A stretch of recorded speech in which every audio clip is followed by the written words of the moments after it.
Okay, good afternoon, everybody. Good afternoon. Good afternoon, sir. Good afternoon. How are you? I'm fine, sir. How about you? So, are the presenters in this afternoon who present today? Me, Sir Selin Claudia. And then the second presenter? Muhammad Rizkullah, sir. Okay, so complete, yeah. So, but before we start our lecture, please, as usual, you must deliver your opening comment, please. From Felicia, please. Okay, so good afternoon, sir, and all my friends. It's nice to meet all of you again today in this class.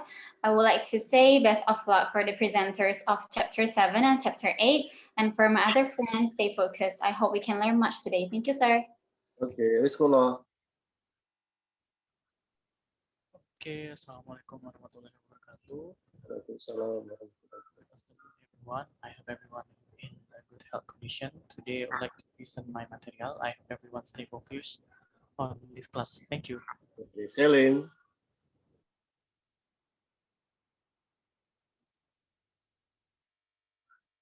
Hello. Good afternoon, everyone. Good luck for the presenter today, and hope that we can learn something more about today's class. Thank you. Ridho. Okay, good afternoon, everyone. Stay focused, stay healthy, and good luck for the presenter. Okay, Egi. Good afternoon, everyone, and good luck for the presenter today. Thank you. Robi, please. Hello everyone, good afternoon. Good luck to the presenters today, Nova and Salin, and stay healthy everyone. Thank you. Aldadi Putri. Good afternoon, everyone. Nice to see you again. Good luck for Selin and Nova who presented today. Thank you. Aradina Putri. Assalamualaikum warahmatullahi wabarakatuh. Good afternoon, Sir Adi and friends. It's nice to see you all again, and tons of luck for those who are presenting the material today. Thank you. Lagi ya. Hello, good afternoon, everyone. It's nice to see you all again, and good luck for today's presenter. Thank you. Okay. Dela Nukomara. Good afternoon, everyone, and I would like to say good luck for today's presenter. Thank you. Romika. Good afternoon, Sir Adi and friends. It's good to see all of you again, and good luck for the presenter today. Erik Parulian. Good afternoon for everyone. Good luck for the presenter today. Thank you. Mayang. Hello, good afternoon, everyone. It's nice to see you all again here, and I want to say good luck for today's presenter. Thank you. Okay. And then Bella Sapira. Are you in? Kita Larasati. Yes, sir. Assalamualaikum warahmatullahi wabarakatuh. Good afternoon, Sir Adi and friends. It's good to see you again in this class. Good luck for the presenters. I hope they can deliver material well. I hope we can learn something new. Stay healthy and have a nice day, everyone. Rekawati, have you delivered your comment? Rekawati? Not yet, sir. Okay, now please, the first is Selin, yeah? Yes, sir. Okay, what is your topic? About the CEO performance management. Okay, so I will make you off, yeah? Okay, sir. Thank you. Okay, please take your time to present your topic.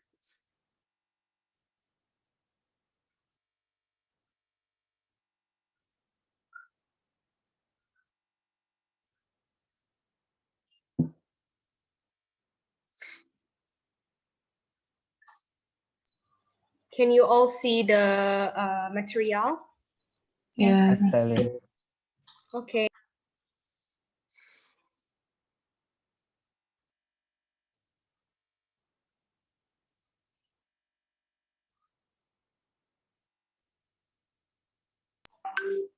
Okay, so good afternoon, everyone. So today I would like to present about the chapter 7 about the CEO performance management. So for the introduction is that the process of CEO performance management are goal setting, feedback, and appraisal, as well as tying the outcome of the performance management process to the CEO compensation.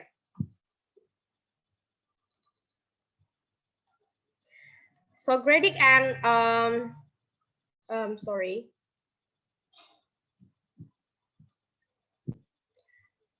Okay, so Gradick and Lane in 1998 conclude with the following message is that evaluating executive performance is somewhat mysterious, given the lack of published literature with approaches that being best described and formal and inconsistent.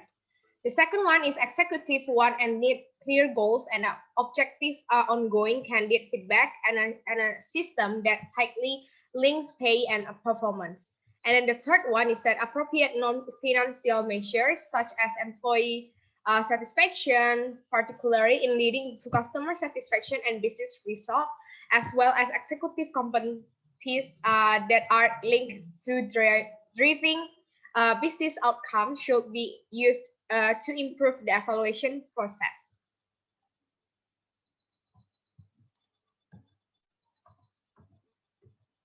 And then the fourth one is the stability of the executive appraisal process is influenced by the practice and process from one company to another by the CEO.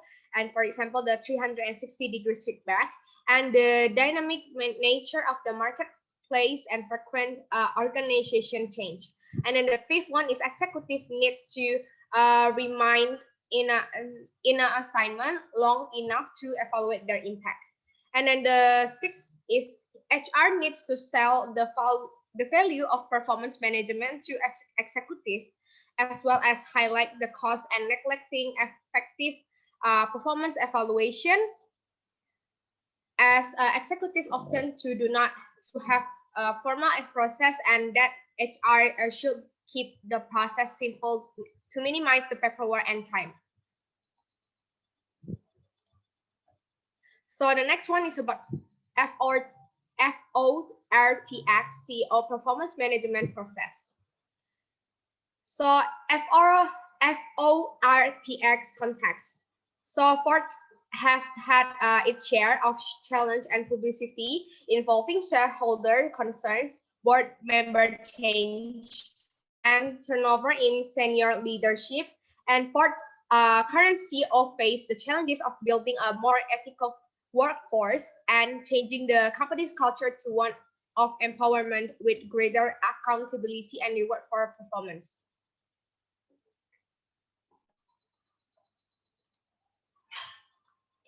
So that given the above factors, that a major goal was to establish the fourth CEO performance management process, which includes the awarding of the compensation as a transparent process free from any ostensible manipulation relative to evaluating and reporting organizational performance, as well as to awarding executive and CEO compensation.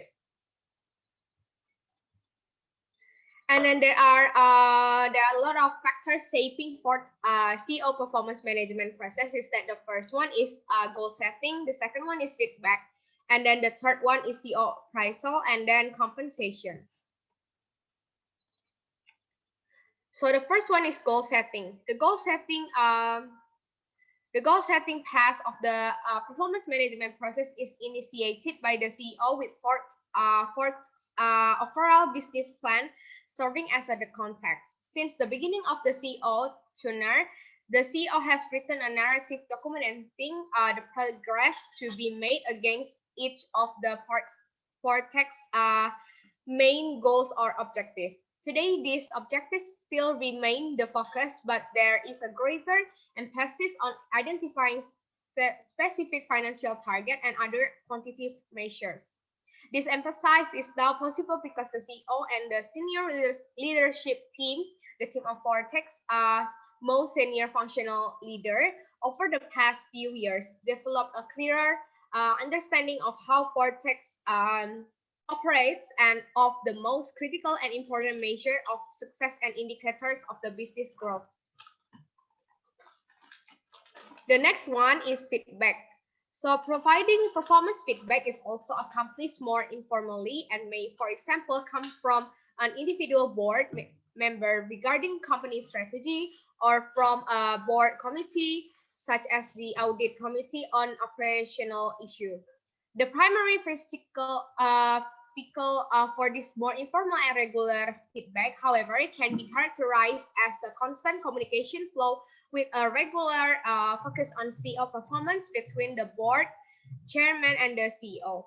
This feedback focus on what the chairman or board has observed or may be driven on the exceptions basis. For example, the further improve CEO and senior leadership team effectiveness, the chairman recommended engaging an external consultant to administer 360-degree feedback and a variety of personality and leadership style assessment to all of the senior leadership team member, including the CEO, and subsequently to conduct a series of 2-day team building section. It will be fair to say that the chairman acts like a supervisor in this respect, providing feedback and counsel to the CEO. In fact, that an emphasis on development for a relatively new CEO is an important focus for a board or of directors and should be part of the overall evaluation process. The second one is a CEO appraisal. So CEO appraisal at Vortex is an annual process, and the first major step in the evaluation of our performance is taken by the CEO. The CEO writes a self-appraisal in narrative form and actually a letter to the board, which is predominantly a discussion of a company performance, referencing the extent to which target for the measure detailed in the goal setting, and also narrative and outline in the company's scorecard have been met. Measure situation within the context of Vortex major objective. As the result, the appraisal of the CEO largely reflects an appraisal of Vortex performance. The progress against each one of the major objectives is also rated on a 4-point scale, or ineffective, somewhat effective, effective, and very effective. The CEO self-appraisal or a letter is initially sent to the corporate governance and compensation committees for their joint review, evaluation, and recommendation to the full board. Accompanying this letter is the CEO self-assessment using the behavioral component of the CEO evaluation, which is available from the boardroom matrix. So the third one is compensation. When reviewing the CEO self-appraisal, the compensation committee will also consider the extent to which results were achieved and how that determines the level of compensation awarded, metrics for which were set during goal setting. The CEO targeted total compensation include a 20% base pay component and an 80% variable component within the latter determined by the extent to which the metrics were achieved. The variable pay component, however, can range from 0 to 200% of targets, depending on the company performance. The CEO variable compensation has both short-term and long-term components. The short-term component, a cash bonus, is awarded on an annual basis, ranging from 0 to 200% of the target. This component is based on a measure that makes the most sense in the short run, including operating income, revenue growth, and customer satisfaction. The long-term component, also with a target range of 0 to 200%, it is restricted as the stock award that vests immediately after a 3-year period. And it has two components. The first component of the long-term compensation is accounting for 60% of the overall award is based on an annual target for operating income and revenue growth. It is important to re-emphasize that the CEO's cash bonus and restricted stock award are quantitatively driven compensation level are determined in advance, based on a measure and target set during the goal-setting task. The compensation committee only has negative discretions, is that the committee cannot authorize any compensation greater than the payouts indicated by the targets achieved. But it does have the power to reduce those payouts based on CEO performance or other factors directly influencing the success of Vortex. And the next one is the Vortex process and the state of practice. So the compensation, the role of the compensation committee is to review and approve on or the recommend to the full board compensation for the CEO, as well as to have oversight for the corporation compensation policies and practices. This role is articulated in corporate governance guidelines, readily found, for example, on corporate website, including those for companies such as Consolidated Edison, McDonald's Corporation, Kraft Foods, and others. And the compensation for the CEO. CEO pays has been the subject of much press, mostly critical, focusing on whether CEO are worth the compensation they receive. Today, compensation committees are under more intense public scrutiny as some excessive severance package have made the headlines of tabloids and business publication alike. So Michael Offit's receiving $140 million and Richard Grasso $187.5 million. And the principal agent model underlines that the theory and practice of the executive compensation. This model involves shareholders, the principals, creating the most economical compensation plan possible that will motivate CEO performance to maximize the firm value. Usually, the board of the directors and more especially the compensation committee acts on the behalf of the shareholder or the principal to maximize firm value, but exists in CEO pay and scandals have still found their way into the public eye, including those occurring at Walt Disney Company, Adelphia Communication Corporation, and Tyco International. And performance management, goal setting, and feedback and appraisal is really important. And in general, the study of performance appraisal or evaluation for CEOs is lacking in the literature, due primarily to the reluctance of board of the directors to divulge details about how they make decisions and facts that the majority of what is available is speculative and perspective. So Rivero in 2004 for a comparable approach to the yearly initiation of the process recommended that answering the following question as a first step in creating and revising a CEO evaluation or performance management process. So it's just like what is the purpose of the evaluation, for example, the compensation for the performance or CEO development. And then the second one is what will the measure, for example, like bottom line, financial metrics, operational leadership, and personal impact. Who will involve in the evaluation is that the compensation committee, full board, customer, and employees. And how and when will the evaluation be implemented?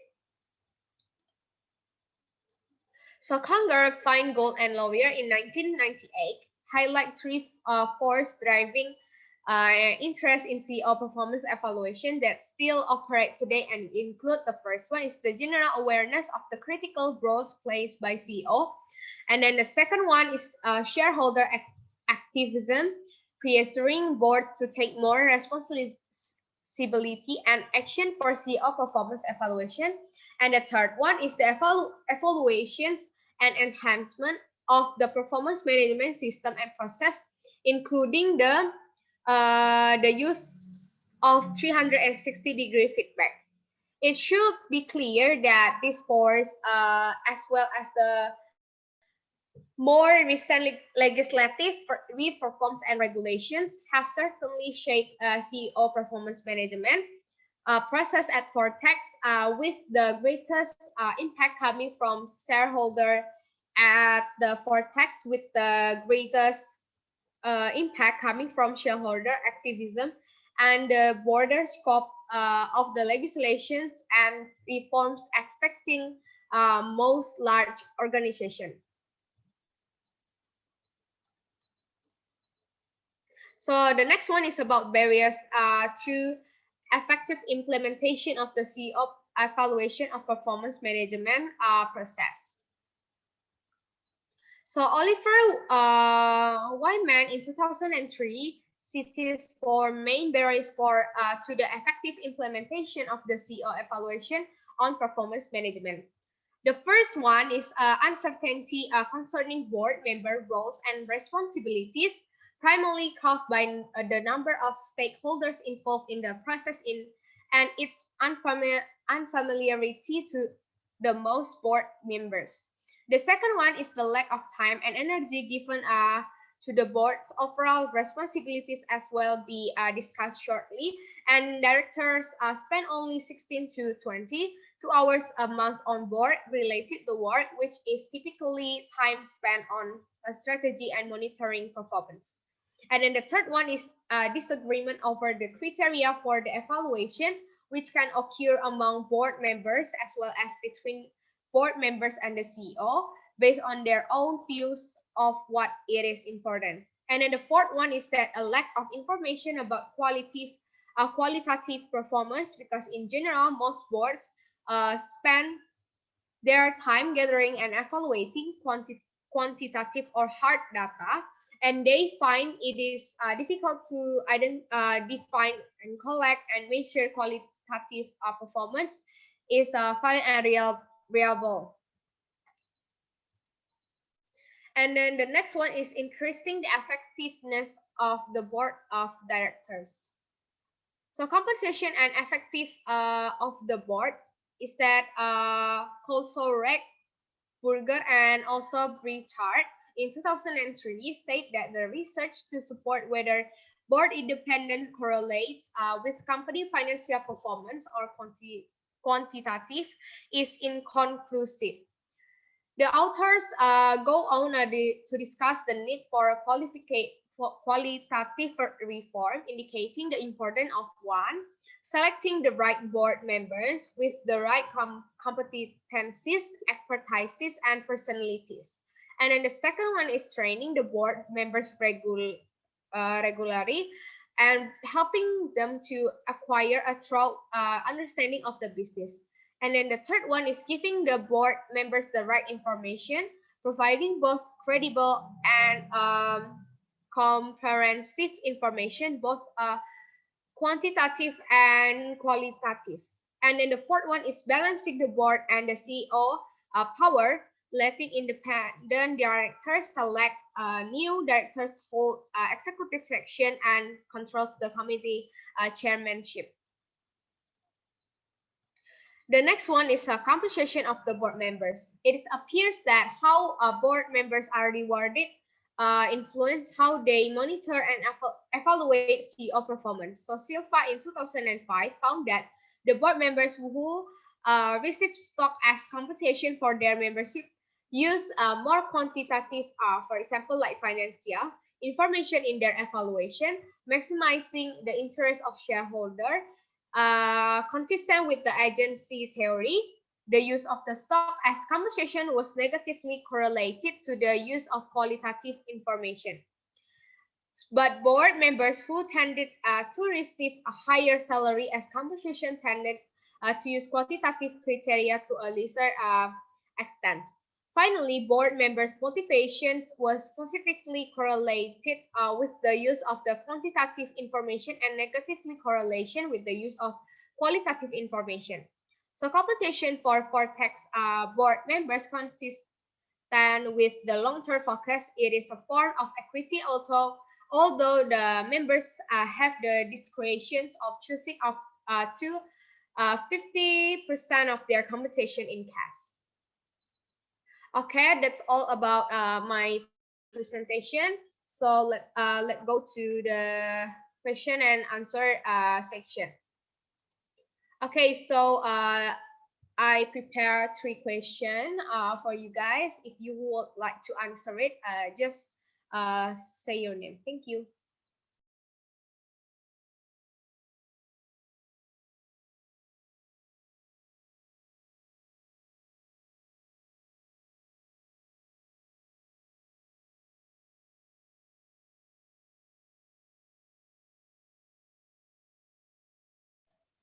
Is there anyone that wants to try number 1?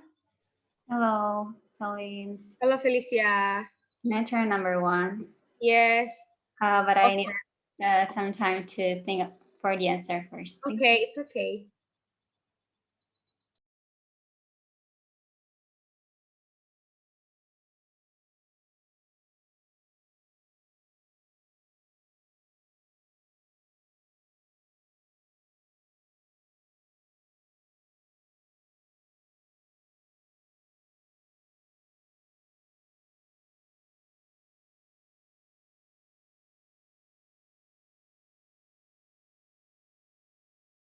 Okay, so I will try to answer number 1. So why CEO performance management is important? So this CEO performance management is important because it brings some benefits to the company itself, which are first is it aligns the strategic direction set by the board with the CEO's capabilities, and then it promotes better board and CEO relations to ensure an appropriate and productive collaboration, and then it also allows boards to have greater objectivity about CEO remuneration, and then it also sets an example of accountability for the organization as a whole. It's like signaling that performance management is a core culture of the organization, and then it also encourages the CEO's personal development, and last but not least, it also provides like an early warning system for possible problems. Okay, I think that's all my answer. Thank you, Celine. Okay, thank you, Felicia.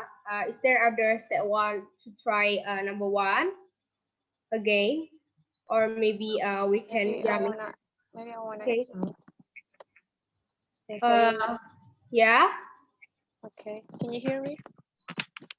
Your sound is so small. What about now? Okay, yeah. Okay, so seems like Felicia's opinion. So because with performance management, it will help CEOs to evaluate and make decisions for their companies for long term, like a financial and operating metrics, and the progress against the strategy, so they can make it more efficient and more effective. Thank you. Okay, thank you, Maya.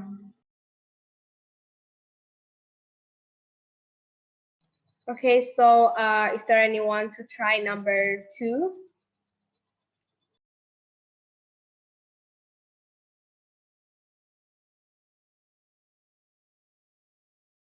Is there? Or maybe I can ask someone to answer it.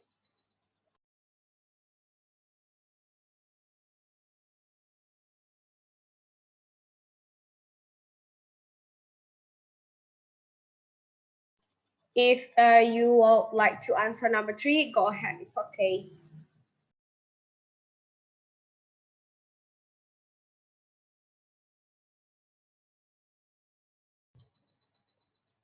Okay, seems like nobody wants to try to answer. I would like to ask Robbie to answer number 2. Thank you, Robbie. So about my opinion, I think the performance of CEO is not the major factor in the success of a company, because I think it is also need the performance of the employee. When the employee have the good performance, it will make the company success. And then, but if the CEO have a bad performance, it will not make it success. And I think when the CEO have a good performance, it doesn't mean that he or she can have a good performance of the employee, because it also depends on the employee performance. It depends on the employee, they can have a good performance or not. So I think the performance of CEO and employee is balanced. There is no major factor that CEO have the best effect on the success of a company. I think that's my answer. Thank you. Okay, thank you, Robbie.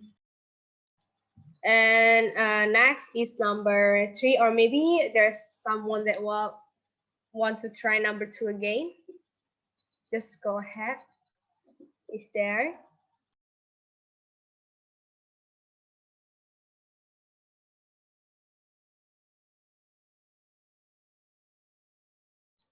Anyone?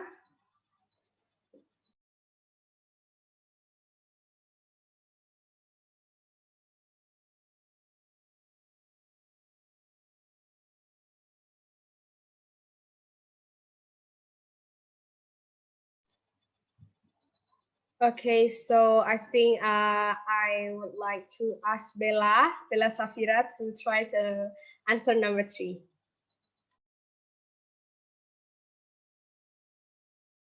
Okay, so the question is, good performance of CEO will always result in good performance of employee. Do you agree with this statement? I think a little bit agree. Why? Because the CEO is the leader of the company, so he or she will be a role player for the employee. So what they do can be the motivator for the employee. If he or she shows the good attitude, good performance, and good inspiration, then the employee can have the motivate that want to do better. So like Robbie said before, employee and CEO have the balanced performance, and they are actually have the functional relationship. It means there is not all the thing in the company can do by just by the CEO, but the CEO need employee, but the employee needs the CEO to lead all of the employee at there. So I think CEO can be role player for the employee. Thank you. Okay, thank you, Bella, for answering the question. Is there anyone that want to try again to answer the question? I will wait 1 minute.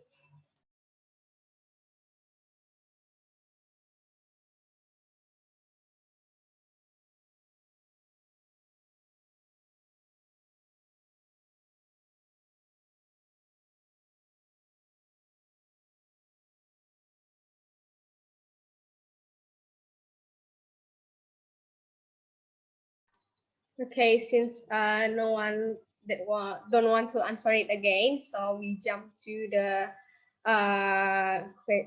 question that, so I will open 3 questions. I mean that I would like to get 3 questions from you guys. Who would like to answer question me?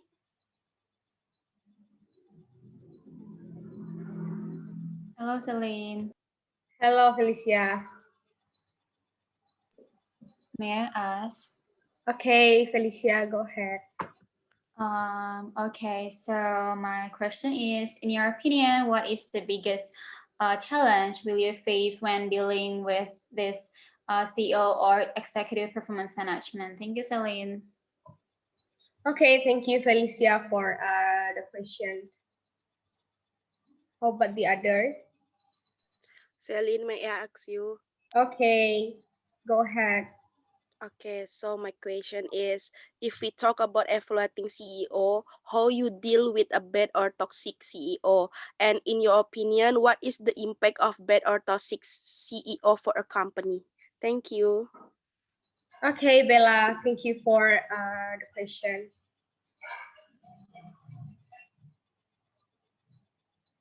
And then one person again. Hello, Celine. Hello. So I would like to ask, how do we assess the performance management of our CEO? I mean, like, what makes us think that our CEO has a good performance or he or she has the bad performance management? Thank you. Okay. Thank you, Robbie. Give me around minutes to think about the answer. Wait.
Okay, I would like to answer Felicia's question. It's about, in your opinion, what is the biggest challenge will you face when dealing with the CEO or executive performance management? So I think, in my opinion, the biggest challenge to face when dealing with the CEO performance is that, as we know that when we have our own, for example, like we are the employee and we have our CEO in our company, the most challenges is that the CEO performance get the honest feedback from the employee. So for example, like as we know that, and when we are the employee, we cannot sometimes we cannot have the space for us to just like complain or telling the truth about the performance of our CEO or our boss, because as we know that when we say the truth, or maybe it become the like kind of the bad feedback to our CEO, it will ruin our life and our we will be fired or anything else. So I think the most challenging in the CEO performance is that when the CEO get the honest feedback from the other employee, like that. Is it clear, Felicia? Okay, thank you for your answer, Celine. Okay, you're welcome.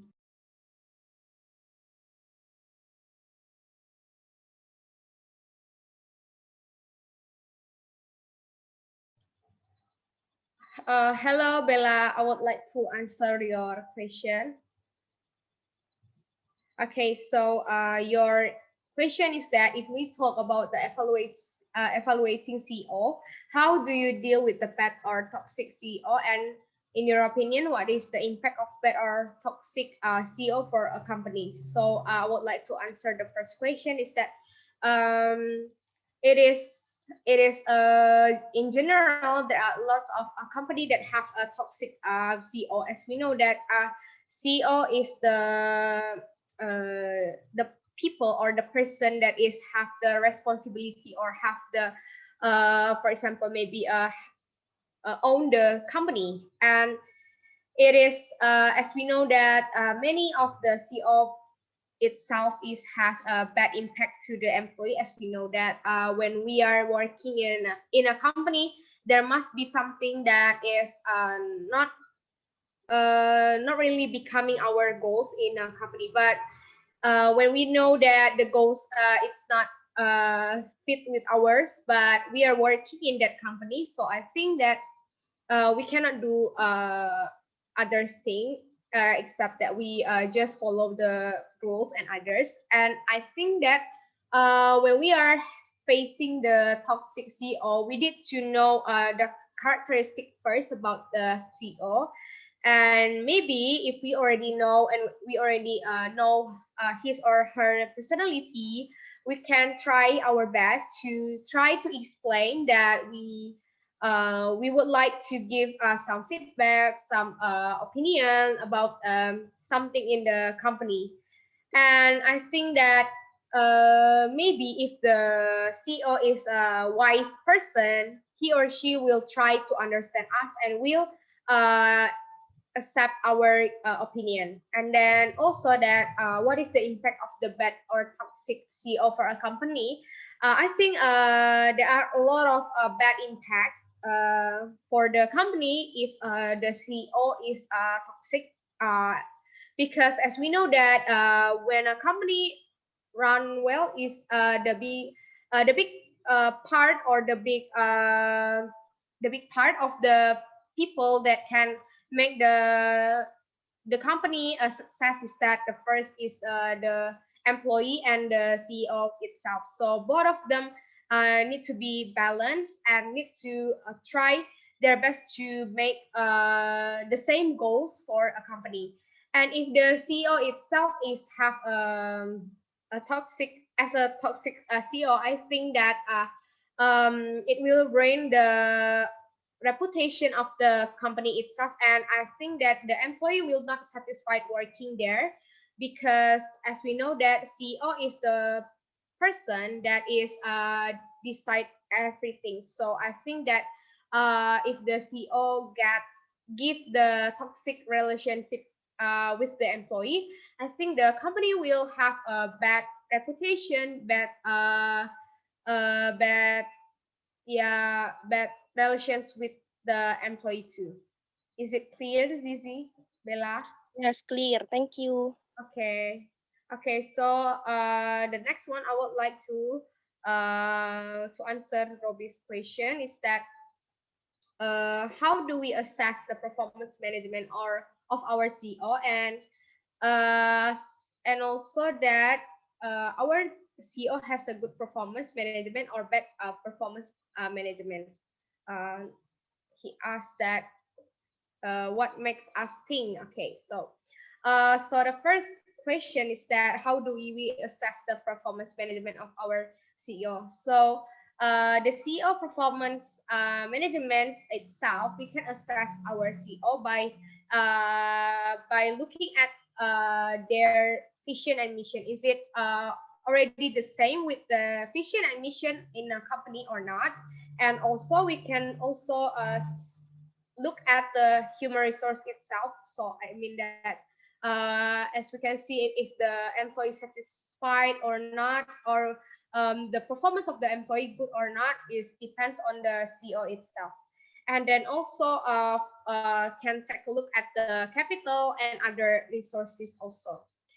And for example, like how can he or she build the best culture in a company or organizational culture? And the assessment also can be based on the decision that is it the best decision that he or she already decide or not? And also that what makes us think that our CEO has a good performance and or bad performance. So I think that based on the aspect that I already said before, we can see the we can conclude that which one is the best or which CEO has a bad performance. So I think there will be the range of points, for example, like that, in order to know the CEO performance. So sometimes the CEO performance also be assessed by people like shareholders and others. Is it clear, Robbie? Yeah, it's clear, Selena. Thank you. Okay, thank you, Robbie. Okay, that's all about my presentation. Thank you for your attention and stay safe and have a nice day. Thank you.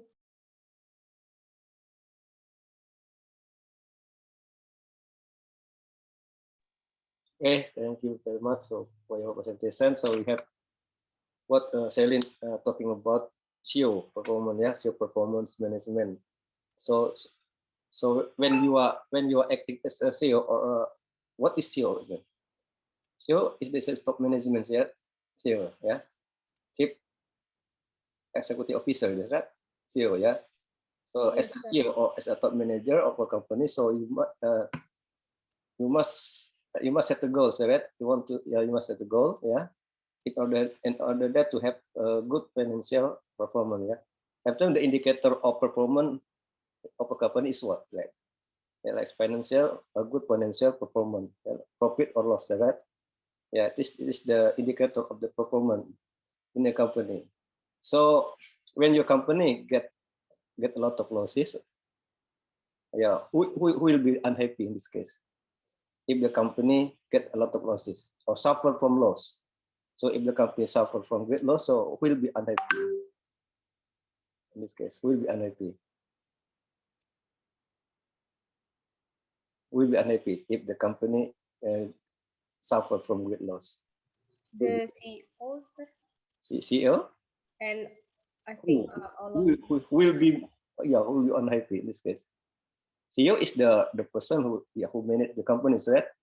And then CEO has bad performance has bad financial performance.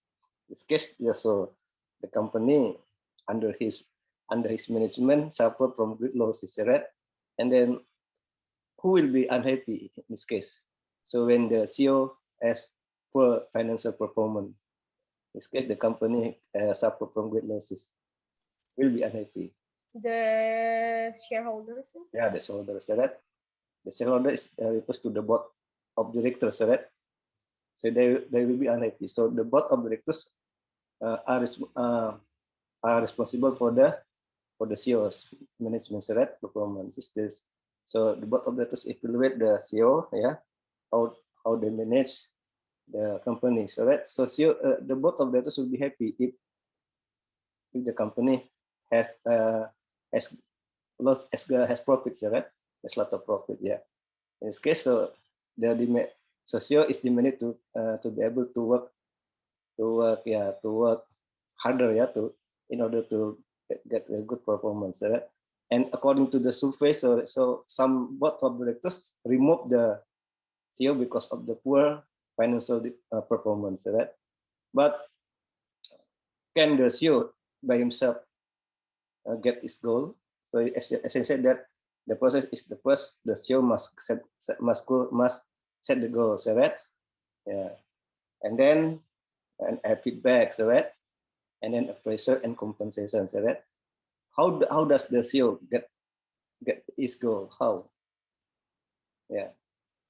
How does the CEO get his goal?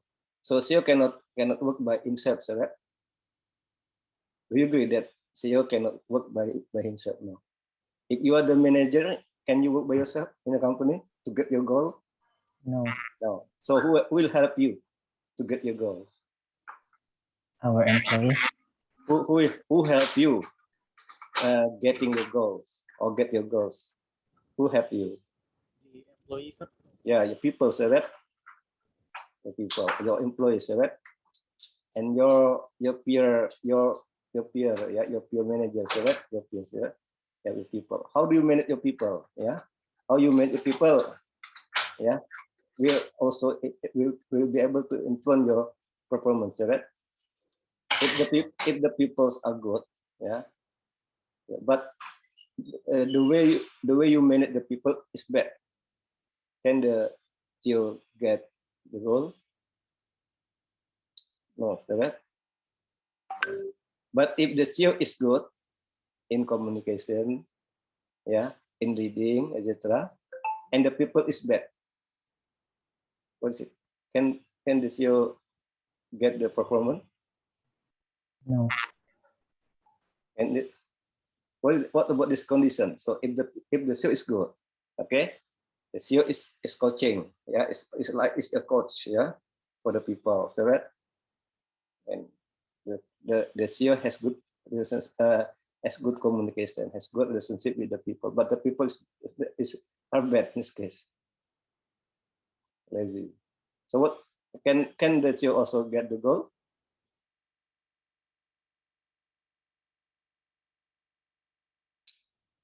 Can the CEO also get the goal?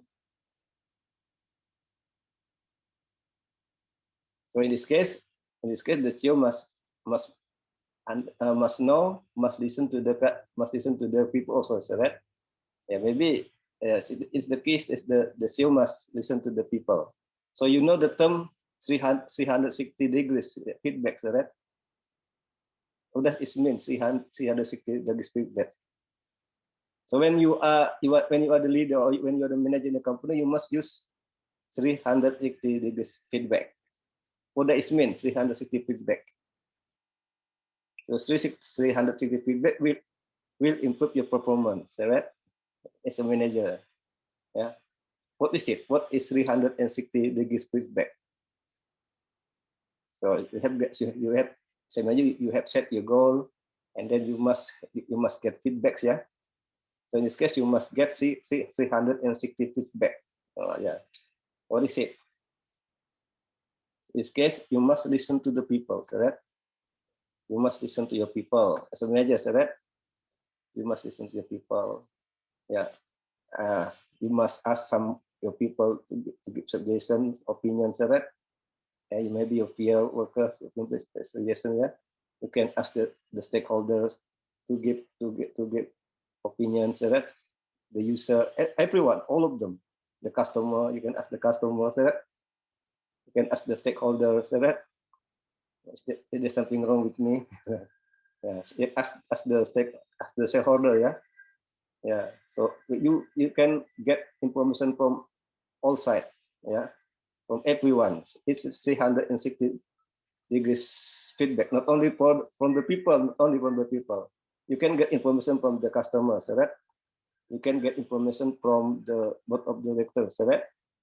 You can get the information from other managers, right? This is the 360 degrees feedback, like the lecture. So when I want to improve my performance, so I must get information from the students, right? I also must get information from the lecturers, right? I also must get information from the chairman of department, right? Management department, right? I must also get the information from the dean of the economic faculty. How do I teach, right? And I also give the questionnaire, right? Is the way to increase my performance, so to improve my performance in teaching. Is there something wrong with my teaching? So I must get information from anyone, yeah. Yeah, so in this case, the lecturer also must use 360 degrees feedback. It's very important, yeah. It's the new theories, right? Yeah, not only from the people, for anyone, yeah, who knows you, right? Yeah, you can get information and don't decide to be criticized, right? Yeah, sometimes the people are afraid of being criticized, right? The people like to criticize, but they're afraid of being criticized. Yeah, sometimes like that. But if you get the constructive criticism, it's not okay, so right? The most important is that the criticism is very constructive in improving the performance, right? And our culture, so the subordinate don't have the courage to say no to the boss, right? Do you agree with me? So the subordinate doesn't have the courage to say no to the boss or to the manager or to the supervisor. So if manager asks you to do something, you also yes, yes, and yes, right? Even though you have a lot of burdens, right? If you are given works, yes, yes, yes, because you're afraid of being fired, like as we said by Sally, right? You never say no to your boss, right? It is our culture, right? If your boss make mistake, you are afraid of telling him that he has made mistakes, right? Yeah, and you keep silent, right? It's our bad culture, yeah. Yeah, you agree with to my statement. If you work in a company, And if you look at your boss making mistake, dare you tell him that he has made mistake? Dare you tell him? Dare you? You are his subordinate, and he is your superior. Yeah. Dare you? How about risk law? Dare you risk law? If you're in company and you look at your boss doing something wrong, and you tell him, "Excuse me, sir, you have done wrong. You must do like this, etc." Can you dare you do this? I think yes, sir. Yes, good. But it depends on your boss, yeah, right? Yeah. If your boss if your boss don't like you, he will remove you. Hey, your friend. But you have a good attitude, so you have the courage to do something, right? But in general, many people are afraid of doing that, right? Because they think that if I say this, I will be removed by my boss, and I cannot have money, and I cannot eat, and I cannot buy clothes, I cannot buy food for my family. Yeah. But if you are single, it's okay. You have no wife, you have no children, you have no something to get to live in, yeah. So you're single, okay. But if you have family, you have a lot of children, your wife is not doesn't work at all. Your wife is stay at home, and you earn your breaks for your family. There you do such a thing, and you look at and your boss is not. Yeah, I think your boss is not good. Yeah, you dare you to do this to your boss? Nicola? Depends on the situation, sir. Yeah, your boss not good. Yeah, your boss not good, and you work for your boss. Yeah, your boss is not good. Yeah, your boss and you work for your boss. So you must work for your boss, and why? Because you must have money, right, for your family, right? Because you have a lot of children, your wife doesn't work, right? And then you look at your boss doing something wrong, there you do it. Maybe I will tell the others to tell my boss, sir. Okay, so yeah, so when you are the manager, you must have good. You must be a teamwork. Yeah, you must be good. You must have good teamwork. Yeah, so the manager must treat his people as his teamwork. Yeah, so in a company, it's a big teamwork, and so the teamwork must be good, right? Yeah, so the manager must be able to persuade the people, right? So must set the goals, yeah, and then must plan the works, and then set up the expectations, right? Yeah, set up the lesson, and then so you must monitor the expectation. So if your people don't know how to do something, tell them how to do something. So to get the goal, you must know OB, yes. You have learned hobbies, right? Yeah, hobbies, yeah. So hobbies, so the manager must know OB, personal behavior, right?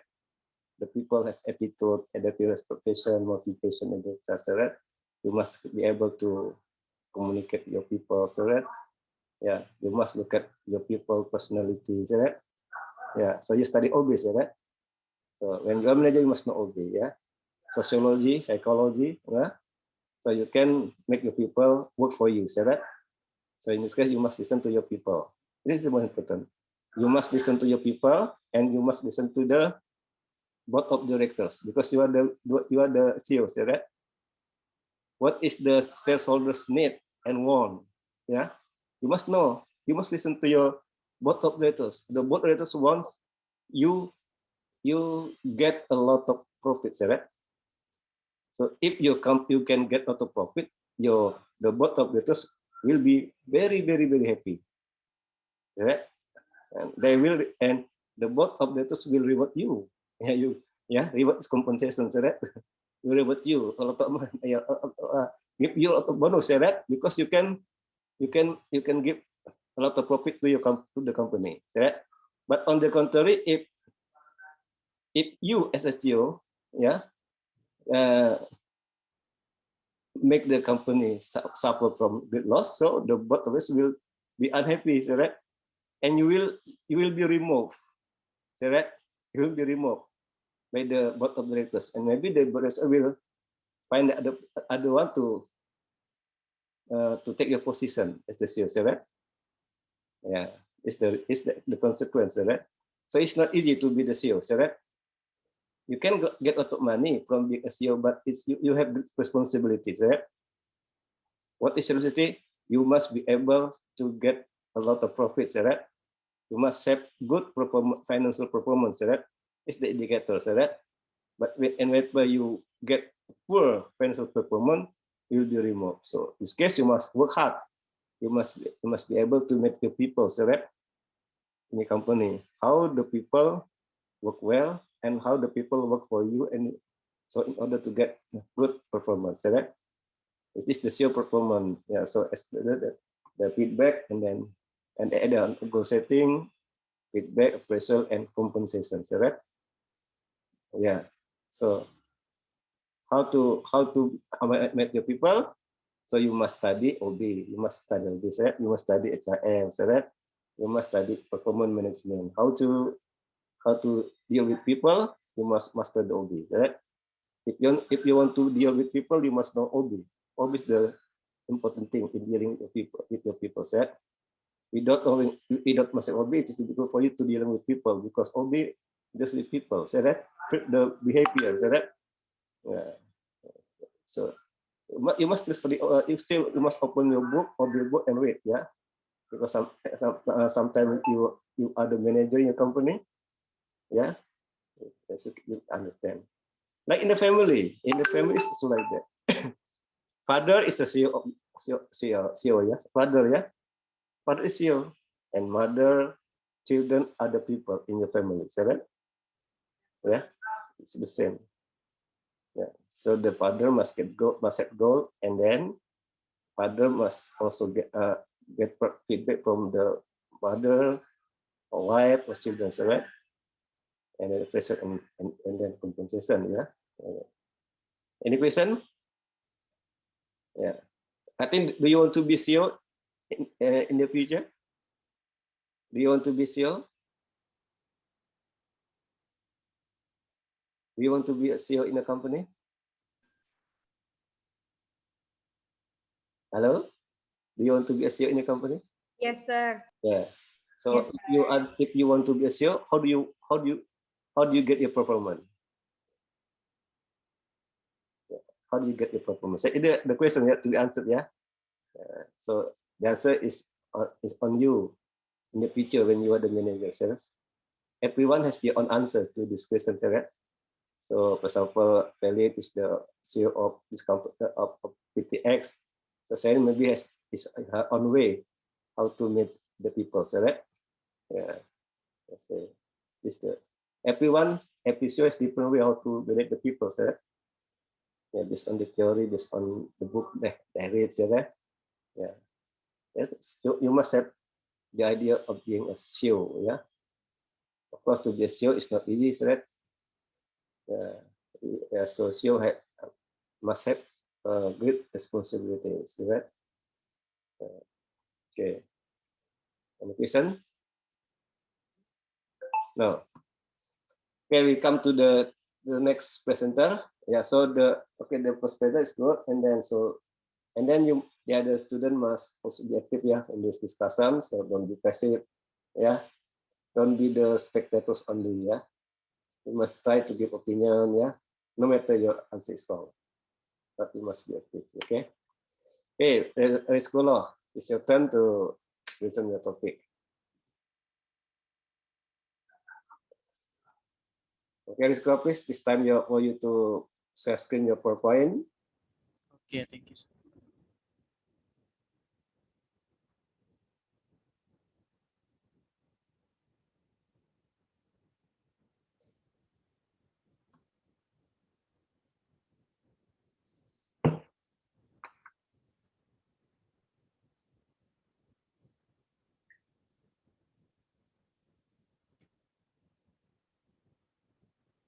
Okay, can you guys see my slide? Yes. Okay, thank you, Sir Adi, for the time. Assalamualaikum warahmatullahi wabarakatuh. Good afternoon, everyone. Today, I would like to present my material about performance management in multinational companies. So, for the introduction, performance management consists of a number of processes dealing with communicating expectation about individual performance, assessing performance through quantitative ratings or qualitative narratives, and providing feedback for administrative or development purpose, among other things. A primary challenge facing a multinational companies or MNCs in terms of successful managing human resource management practices and performance management in particular is to understand and deal with the role of national culture.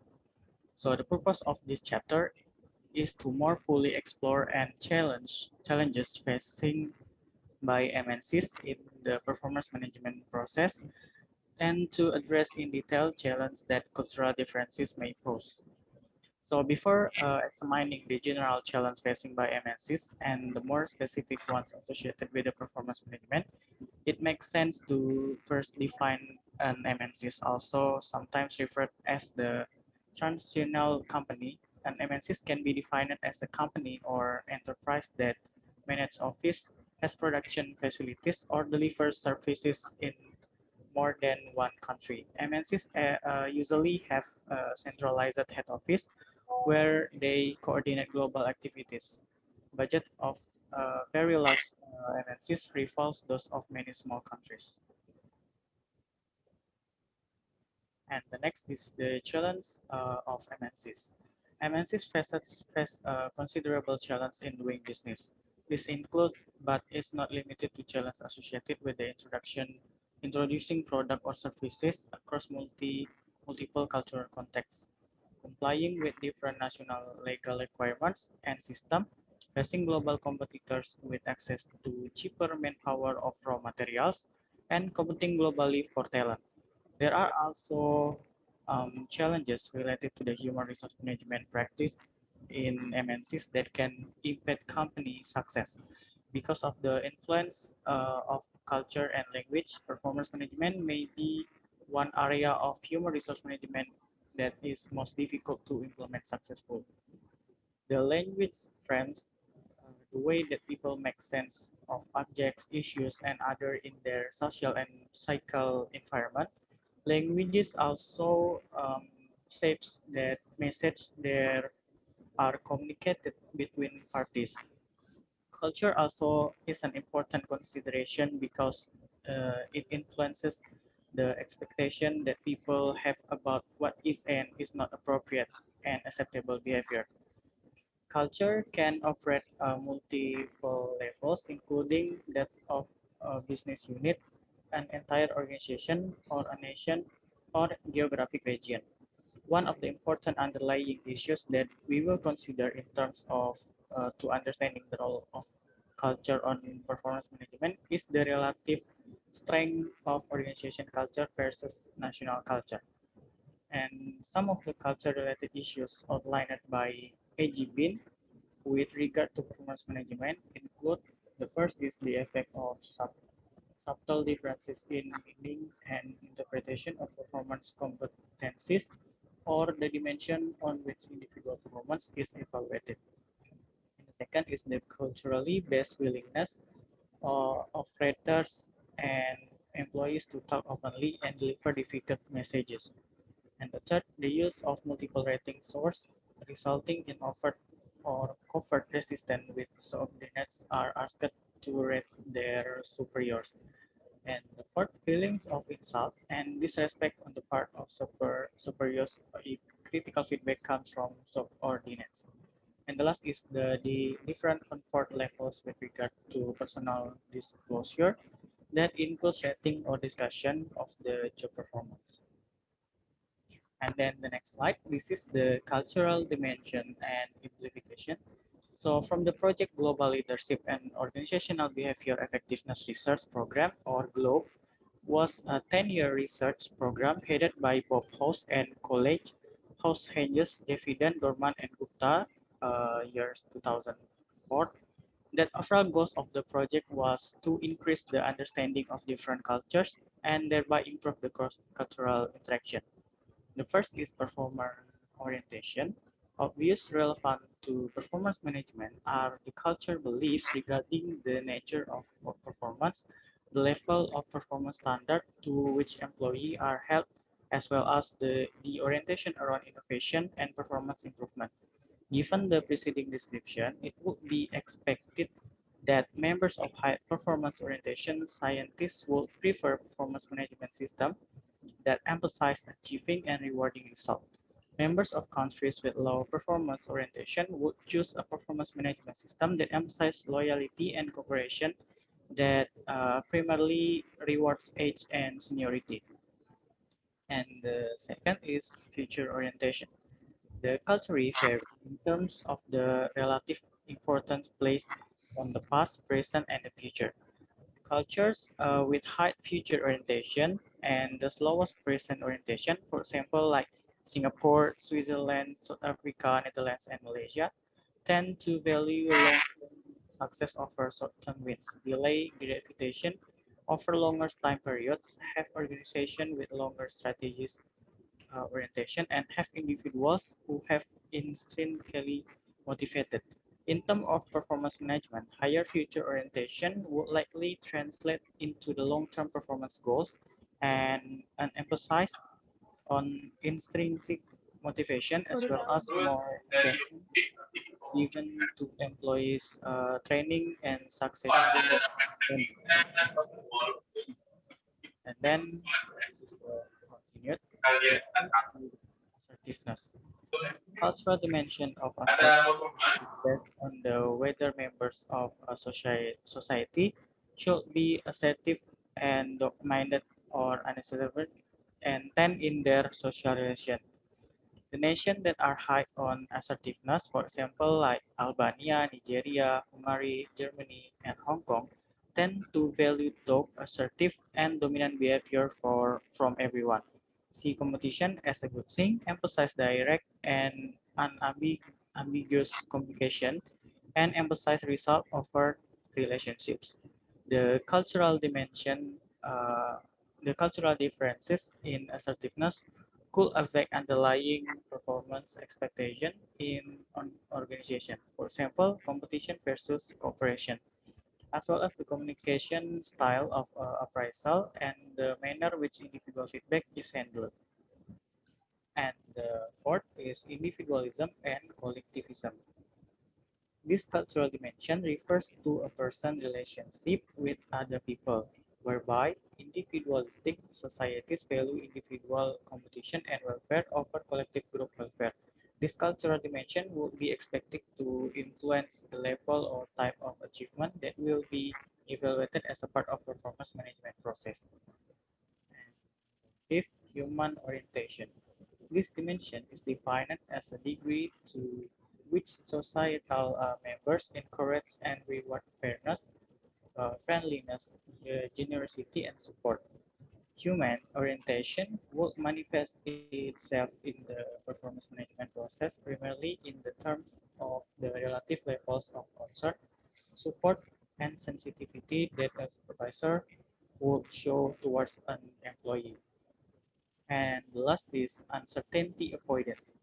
This cultural dimension refers to the extent that society members prefers order lines, consistency, structure, and formalized procedures and laws to govern their daily lives. It is expected that members of high uncertainty avoidance cultures would emphasize documenting and following the formal procedures in the performance management process. Those from low uncertainty avoidance cultures would be more likely to provide informal performance feedback and to rely less on formal procedures or extensive paperwork. And this is the role of organizational culture. From the Hosted year 2001, research on the culture's consequences with regard to organizational function is considered to be a landmark in the field of cross-cultural organization studies. Nonetheless, critics have argued that even though the research was ambitious in the term of incorporating respondents from more than 70 countries, they were all employees. Not only do nations and society have cultures, but so do organizations. For many years, managers were known for their legitimated dress code like dark blue suit, white shirt, and conservative tie. The organizational cultures are important to consider, but it is perhaps even more important to consider the distinction between strong and weak cultures. One way to think about the culture strength is in terms of the level of agreement across employees on the underlying values and norms of the organization, the guiding philosophy for doing business, and the repercussions associated with the violating important norms and values. So one reason to consider the role of organizational culture in cross-cultural performance management is to figure out whether the organizational culture trumps national culture. This is important potentially in deciding whether to implement a single performance management system across a multiple cultures and the likely success of the decision, or to try manage multiple culturally specific system depending on location. For that reason, we choose to interview the SR manager first from the several MNCs to better understand the performance management practices and strategies used by their respective organizations and to generate several recommendations for performance management in MNCs. And so this is the recommendation for the multinational companies to overcome the problem. The first is the multinational companies should hire a local HR personnel. It is because initially it probably is important for organization to staff the HR function with expatriate employees so that the organization's culture can be communicated and instilled, and so that the performance management process can be implemented. And after all, locals likely unfamiliar with the organization now cannot create a type of organizational culture we want because they will not be familiar with it. And the second is use the same system but allow the flexibility. All of the SR expect we interviewed suggested that a single organizational weight performance management system should be used. After all, the system should be linked to the organizational culture, objectives, and the goals, which are likely invariant across the culture. Importantly, given that employees frequently are moved from one location to another, the consistency of the expectation and process is important. Conformity of the system should also enhance the perception that employees are treated fairly across the different culture, although fairness itself may be culturally. And a single system was advocated by our respondents. Of them, note that system should allow for local flexibility. And the third is train all users. Training users of performance management system is important regardless of whether the system is used cross-culturally or not, but takes on added importance when implemented across cultures. Training users can help communicate and reinforce the organizational theory of performance, and in doing so, clarify the expectation. Training should include all users and should be used to clarify roles and responsibilities, to improve managers' ability to give feedback, to facilitate the completion of forms, and so on. And the fourth is we don't blame everything on culture. It is easy to blame everything that does not work as intended on culture, when in fact the problems that arise may have nothing to do with culture. It is easy to misattribute daily misunderstandings, obstacles, or frustration to culture, when in fact our boss may just be a jerk. Lower levels of organizational performance, blaming cultures, is one in which people are reluctant to speak out take risks, or accept responsibility at work because they fear criticism, contribution, or worse. So instead of blaming, seek to improve the situation or process that lead to blaming. Blaming culture can cause a lower levels of innovation behavior and creativity, reduce levels of job satisfaction, and reduce level of responsibility talking. And then this is the conclusion and suggestion. In many ways, it is difficult to overestimate the role the culture plays in performance management in MNCs. At the core of performance management is communicating, which can be a highly nuanced tool. As also discussed in this chapter, values are often culturally based. The values that individuals adopt with regard to what work performance means, how to provide appropriate feedback, and the proper forms of social interaction in organization, among the other things, are important and can vary as a function of national culture. And having recognized the importance of culture in managing performance in organization, we also need to note that the sound performance management practices can help to alleviate the HR challenge caused by the culture. And so this is the question that can answered by all of you guys. If you want to answer the question, just unmute your mic.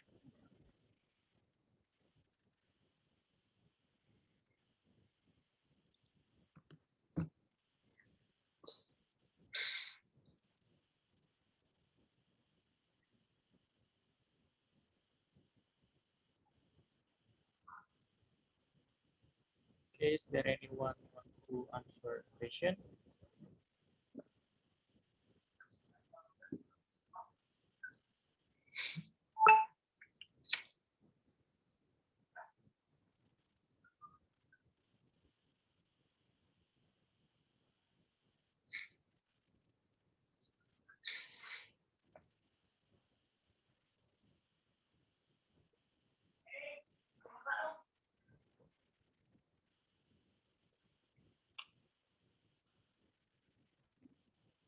If there is no one want to answer the question, I will choose uh, one of you.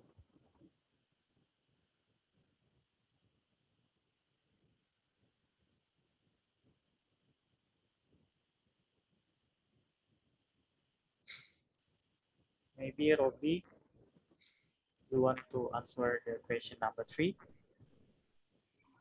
Question number 3. The Yes. challenges or obstacles that the organization face when attempting manage performance across cultures.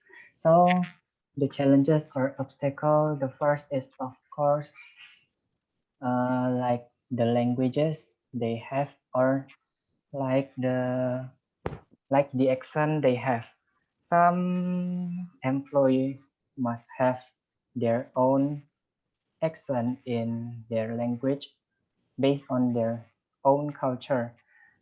And sometimes there are also some employees that makes fun of that accent, that make another employee that has the accent feel down. And of course, the organization have to manage their employee to be in diversity. And then also cultures have so many, different culture has so many obstacles because everyone has their own culture. I think that's my answer. Thank you, Robbie, for your answer. Or Okay, maybe try answer number 1. Okay, Rido, go ahead. Okay, about the number 1 questions. Do you think that national organization culture play a larger role in your organization performance management system? In my opinion, that's right, because our about the organization culture plays a larger role in our organization is important. Our culture can be a reflection of our company's core values, the ways in which we conduct business, manage workflow, interact as a team, and treat our customer all add up to an experience that should represent who us as an organization and how we believe a company should be run. And in short, our culture in the sum of our company beliefs in action. So thank you. Okay, thank you, Rido, for your answer. Maybe is there anyone want to answer question number 2? Just unmute your microphone.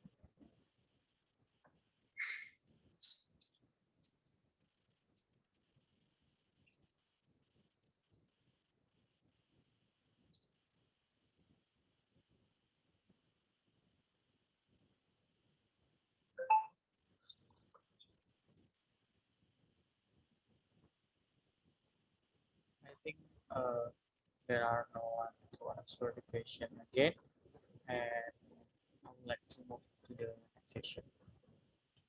Next session is the question and answer from you, and I will answer the question. If there are any question, just ask me.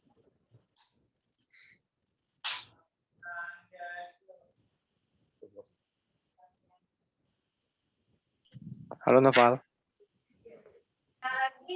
Hello. I want to ask. So my question is, what is the worst thing that will happen in a multinational company if the company implements a bad performance management strategy? Thank you. Okay, thank you for your question, Amy. And the next question. Hello, Noval. Okay, Leka, want to Okay. ask? I would like to ask about, can you explain what factors of performance management that can make a multinational company run effectively? Thank you. Thank you for the question, Leka. And the last question. Is there anyone want to Hello, ask? Noval. Okay, Robi. So I would like to ask, what are the specific challenges for the multinational companies, especially in this pandemic situation? Thank you. Thank you, Robi, for your question. And I think I need some minute to think for the answer.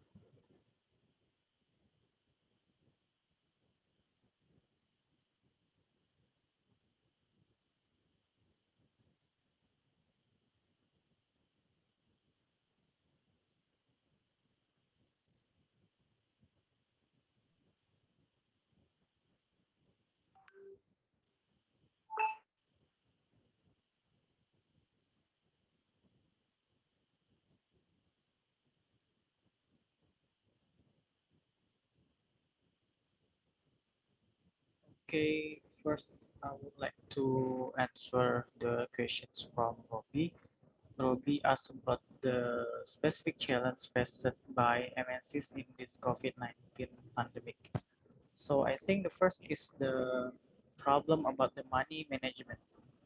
I think this is the most common problem and the biggest challenge for MNCs, whether the business is starting up, going through a growth spurt, or in decline. The question is, do the companies have enough to pay the bills or enough for the future?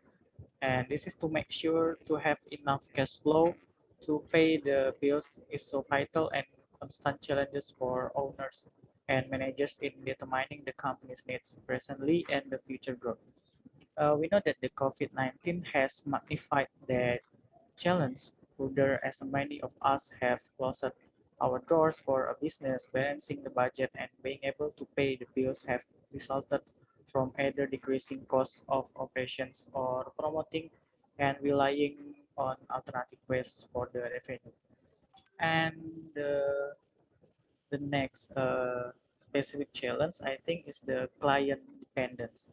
Similar to the many management, understanding our base client addresses a lot of what the business goals are and should be moving forward. Whether you are a top tier companies or an advertising companies or any other business, we need to understanding our client base is so vital and will be able to have expand toward other areas. Being dependent on one demographic can have consequences toward the long-term growth depending on the company's operation and what it produces. And the next challenge is change of government regulation. As we know that the COVID-19 pandemic has brought further change as companies and business have had to recognize and create new strategies. The pandemic impact will continue to play a part of this new normal. The goal is to stay the course through this pandemic through following the recommendation from all levels of the government. The government regulation and governmental assistance remain a large challenge as the company are working to stay open. New government regulation from all levels have focused on fighting the pandemic. At first, the effort was directed at flattening the curve and early social distancing. The business have been adapting to social distancing guidelines recommended by the government. It can be following state and local regulation as well.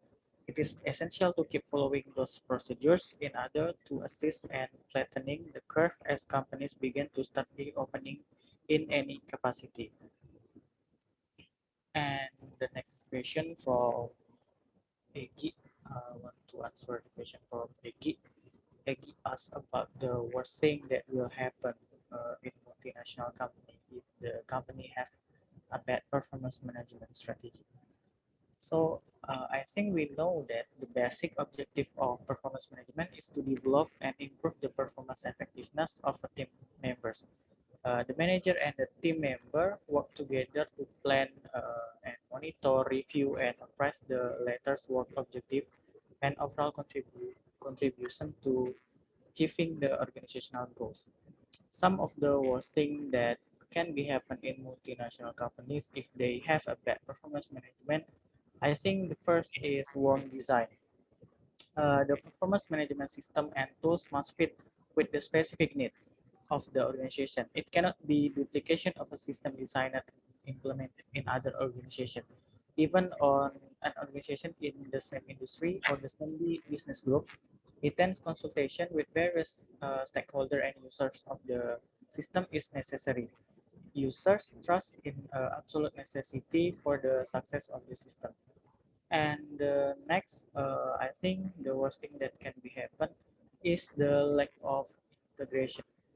The lack of integration can be occurred if the performance management system has to be integrated with the strategic planning, human resource management system, as well as with the organizational culture, structure, and all other major organizational system and processes.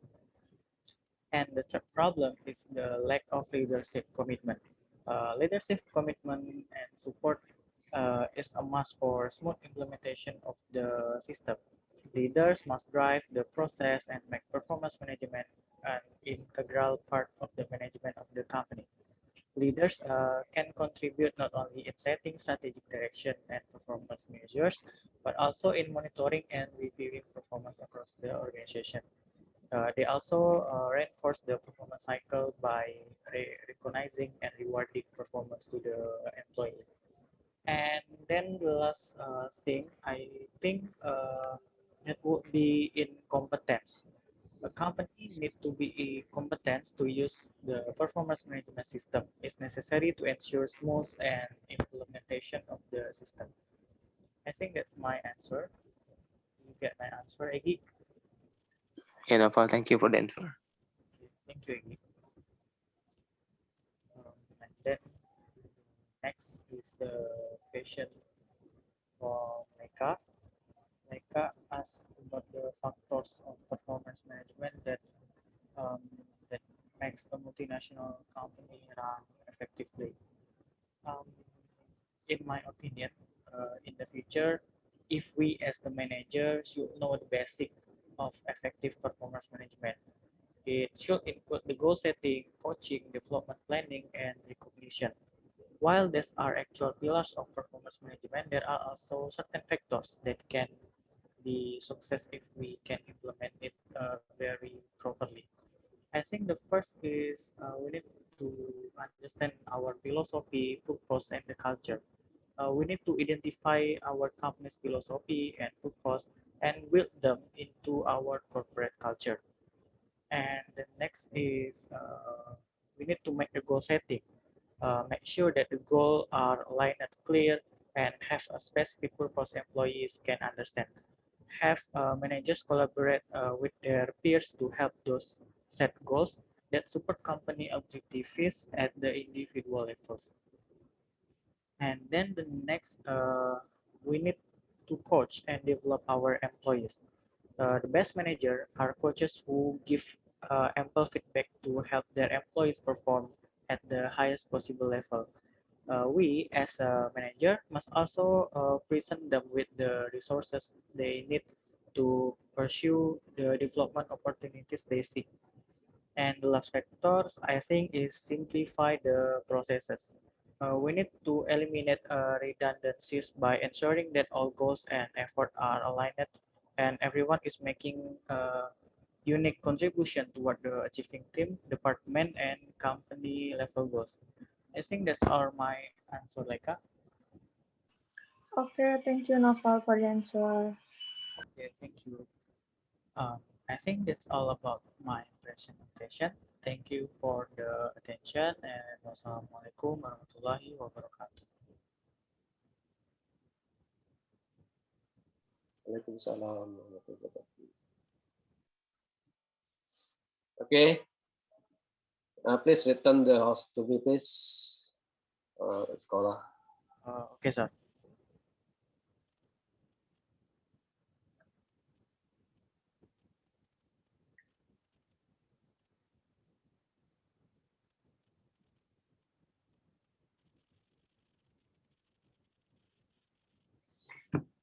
You return the host to me.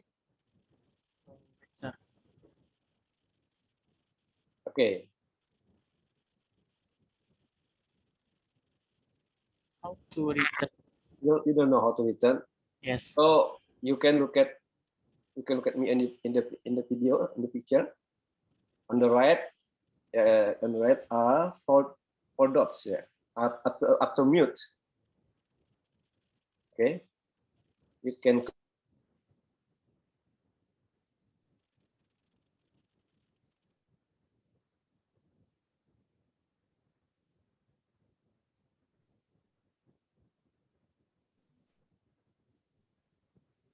don't push the mute. You cannot hear me. Don't push that. Okay, never mind. Don't return. Never mind. So when you return, you must click my picture here, like this, yeah. And then you can look at four dots right upstairs, after mute, on the right of mute, right? Click the dots, right? And then you can choose host. Click host. It means that you have returned to me. The host, right? So you therefore use Zoom, yeah. So you cannot return the host to me, right? Okay. Can you listen to my? Can you hear my voice? Yes, sir.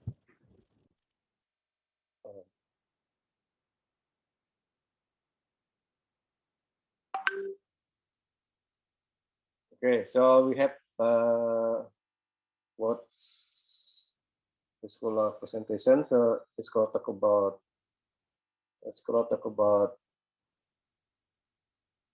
performance management in multinational, yeah, MNC, yeah. So I think you have known what MNC is, right? Yeah, so multinationals, it means that multinational is the people are from many countries, right? The people who work in the company are from many countries, from many cultures, ways of culture, right? So you can say the international companies, right? Multinational companies, right? So when you work, when you are the manager, yeah, in ANC, so what will you do, right? What will you do? So in this case, you must know organizational culture, right? Yeah. So you have studied also organizational culture in OB, yeah. What is culture, right? So culture is the set value, yeah, within the organization, set value. So in this case, when you want to run a multinational companies, you must set the rule first. Yeah, set the rule. Yeah, how to do the work, right? And then the disciplines, and then their values must be kept, yeah, and then the language used in working, yeah, it's very complicated, yeah, right? So it means that the language must be English, not Indonesian, right? It's multinational. The language must be English because English is the international language, right? It's the global language, yeah. So you must also speak English.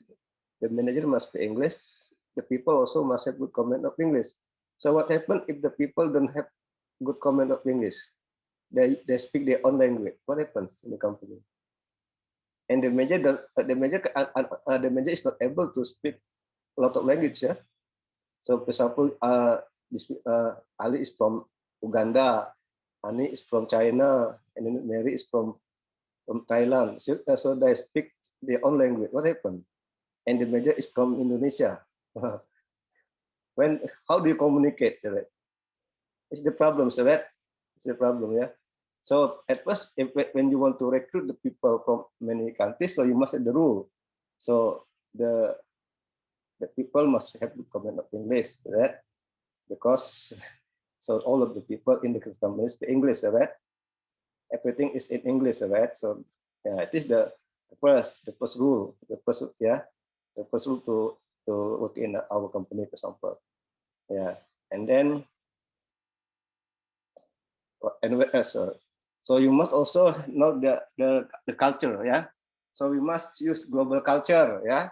So if we use if the culture is difficult, right? Complicated, right?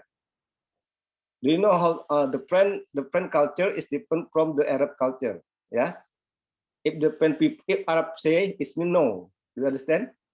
If the culture of Arab is different. If the Arab say yes, it means no. Yeah. You must be careful with the Arab. So when you do business with Arab people, you must be careful. When they say yes, it means no. And what about Indonesia? Yeah. When the people of Indonesia say yes, what that is mean? The culture, is that? And how do the English people, how do the French people greet the other people? How? Yeah, you know. So in this case, we must read a lot of books on culture, right? Yeah.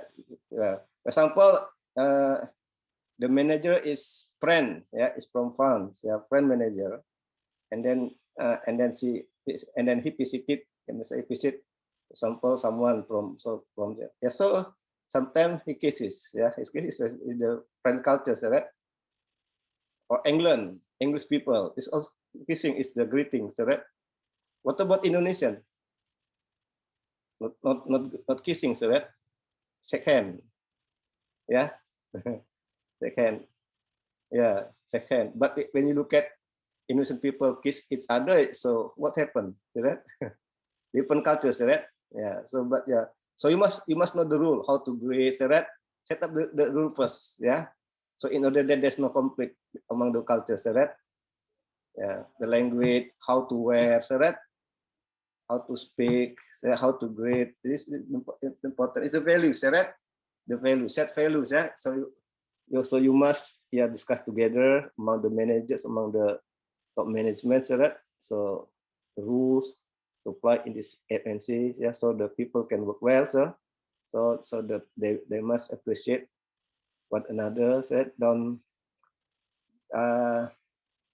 don't make bad cultures, yeah, yes. So but we can learn the cultures, right? Yeah, we can learn the culture, yeah. So but we must like the symbol, yeah. You know, like this one is in Indonesia is what? This one. What is this? The symbol. What in Indonesia? What does it mean? Good. Good. In Japan, it's not good, maybe, yeah. Defend. It depends on the country. But in USA, good is this. Like this is Not good. good in USA, but in Indonesia, Bad. bad. Yeah. Culture. Yeah, it's culture, right? So when you must know you must read the other cultures, right? Understand, right? Example, when we speak informally, among the people from other countries, so we must know the cultures, right? Don't, yeah. If you say this and like this, if it is in Indonesia,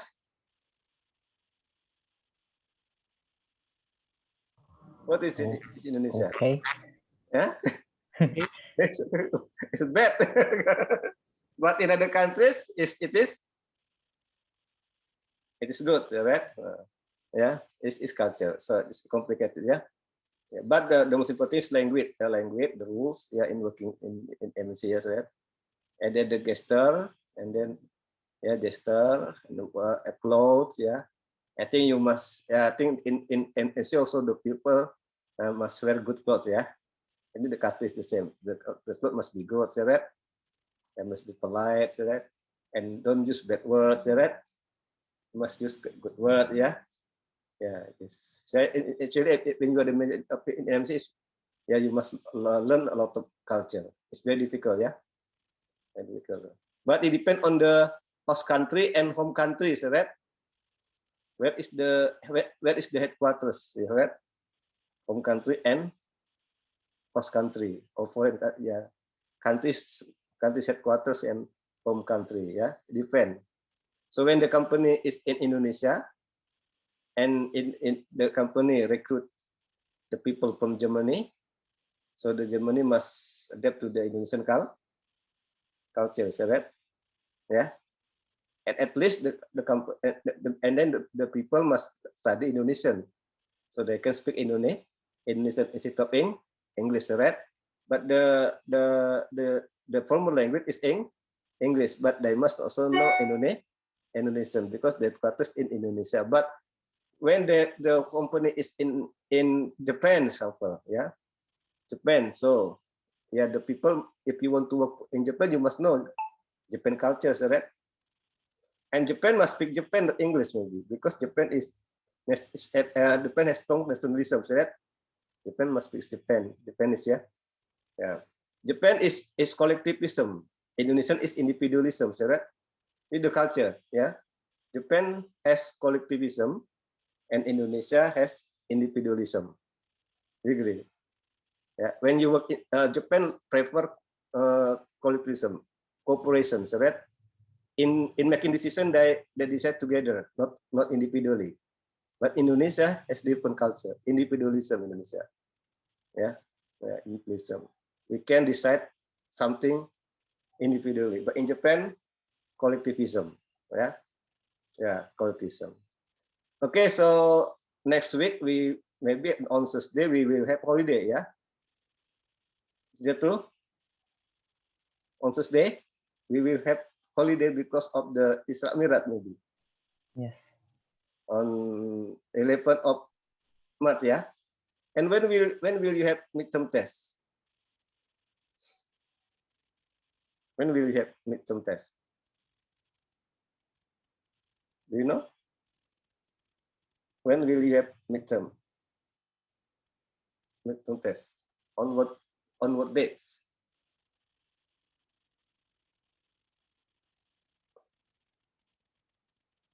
On what date will you have midterm test of performance management? On what date? On April or on May?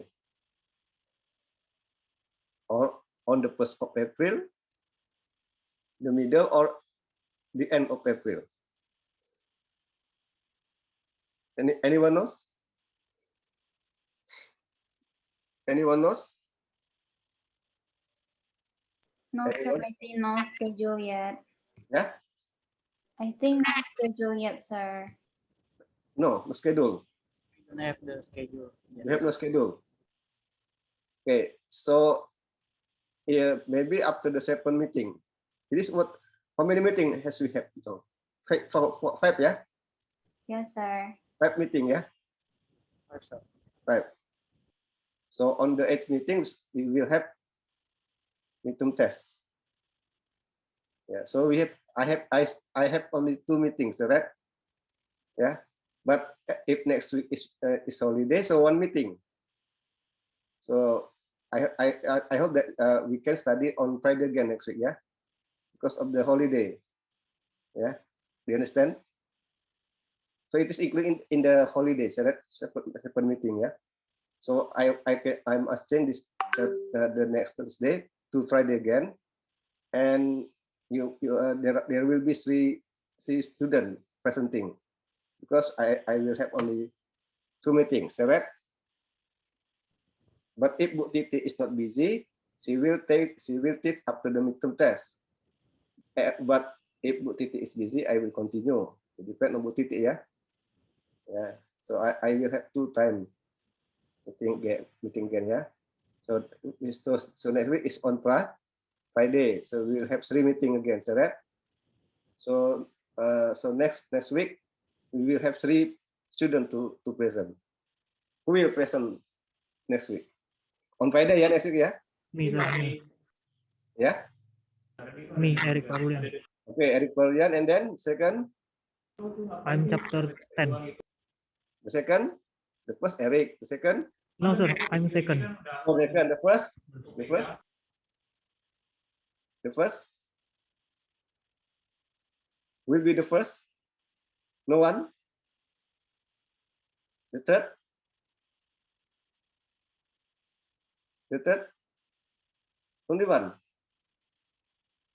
No? Okay, what chapter will be next week?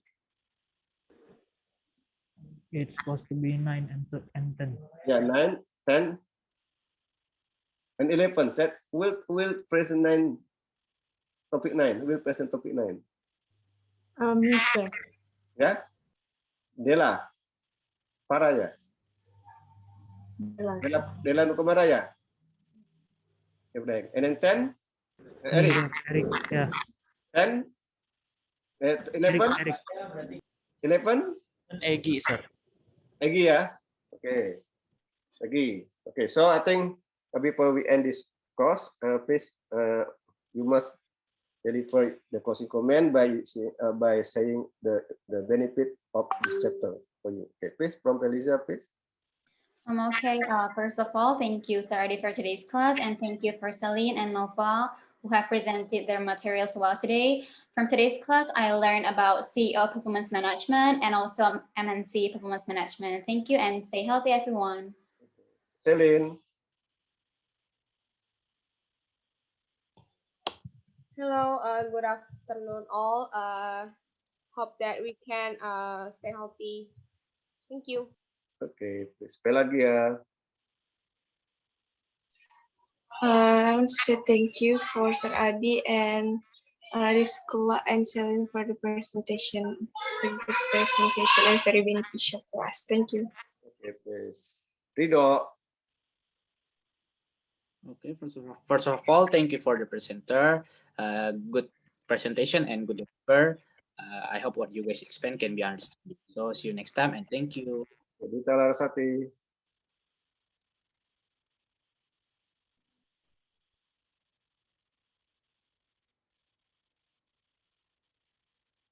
Hello, Dita. Please, Dita.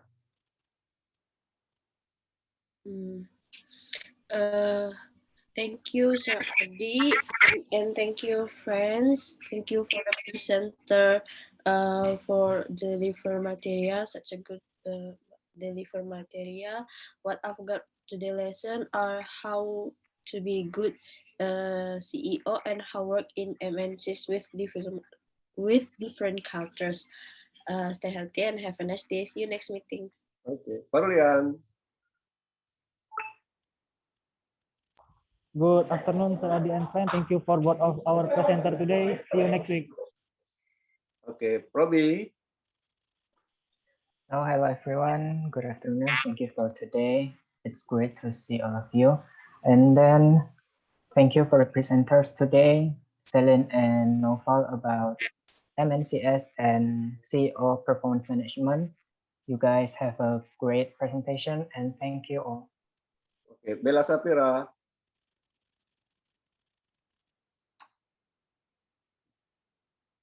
Okay, Ella Kumara, please. Ella Kumara. I would like I would like to say thank you to today's presenters, Ellen and Nopal. What I get from lecture today is I know the definition of CO performance official and how to manage people in multinational companies. Thank you. Okay, Mayang. Mayang. Hello, good afternoon, everyone. So I want to say thank you for Sir Mursalin. And I want to say congratulations for today's presenter. You guys delivered so well. And see you next week. Stay healthy. Thank you. Okay, Peggy. Thank you for the presentation today and see you next week. Okay, Dinda. Is Dinda in? No. Alda Dwi Putri. Thank you to all others, Selen and Nopal. It was a very good presentation. I hope the material provided can be useful for us in the future. Thank you. Aradina Putri. Yeah, thank you for today, everyone. See you. Sekolah. Noval. Okay, thank you, Mr. Adi, for today's class and Sally the presentation about the CEO performance. See you next week. Okay, I think this time for me to say goodbye. See you later next Friday. Yeah. So have a good day and stay healthy. Goodbye. See you later. Assalamualaikum. Thank you, sir. Thank you, sir. Stay healthy, sir. Stay healthy, sir. See you next year, sir. Next week. Thank you, sir. Lekawati, I forgot Lekawati. Yeah, I got this. It's okay, sir. Okay, good. You can Bella Safira, sir.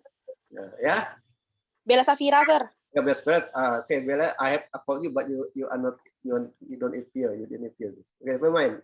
Next week, yeah. See you later. I'm go to toilet, sir. Sorry, sir. Never mind. Okay, see you later, yeah. Okay, sir. You can leave the room.